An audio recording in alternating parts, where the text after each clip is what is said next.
Hello, welcome to Bible in a Year. This is the New Testament part. It's September 13th, day 13. And today in the passage we're looking at Matthew 10:32 through to 11, verse 15. And the bit I want to focus on today is this whole interaction that Jesus has with John the Baptist's followers. At this point, John the Baptist is in prison. And he sends a message to Jesus through his followers and says, basically, are you the one that we were expecting, or should we look for someone else? Should we expect someone else? And at this point, you've got to feel for John the Baptist. You know, when Jesus emerged onto the scene, John the Baptist, he was a forerunner. He went ahead of him. He sort of declared that he was on his way. He prophesied that he was here. There was this sense of, you know, the culmination of John the Baptist's ministry as a prophet. It had come to a head because Jesus was here. And yet now, John the Baptist finds himself in prison. And ultimately, John the Baptist is going to lose his life. He might not know it at this point, but he's in a dark, dark place.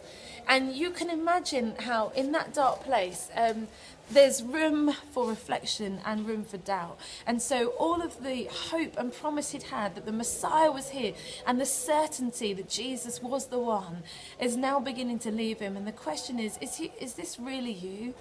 Or is there someone else? If I got it wrong, is there someone else? And the reply that Jesus gives him is just, you know, look at the evidence. Yes, the Son of God himself is on the scene because there's good news. The blind can see and the lame can walk and those with leprosy are cured and the deaf hear and the dead are raised. Yes, yes, I am he.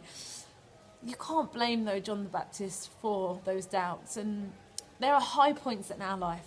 Points where we are full of faith, where we have complete certainty that God is who he says he is, that God is going to use us, that his promises are sure. We are so sure of it. High points. Maybe you were with us at Soul Survivor or Momentum this year and you felt that high point. And now, or a couple of weeks in, it's just like, really, God, life is still hard and I'm not seeing an answer to prayer in this. And I don't really understand why you've not changed this situation. And maybe for some of you feeling like you're in a prison of your doubt or fear or circumstances. And in that place of doubt, I just want to encourage all of us today that we seek Jesus in that place of doubt, that we would just seek him, look to him again, more than our circumstances. And even in that place of doubt, having the courage to say, is it really you? Are you who you say you are? And allow Jesus to speak his words of truth and affirmation to our hearts. Yes, I am. I am who I say I am. I am the one. I'm your saviour. And sometimes for us, as with John the Baptist, our circumstances don't immediately change. You know, John the Baptist remains in prison for the rest of his days, which at that point were numbered. But Jesus is saying, regardless of that circumstance, I am still who I say I am. And look to me.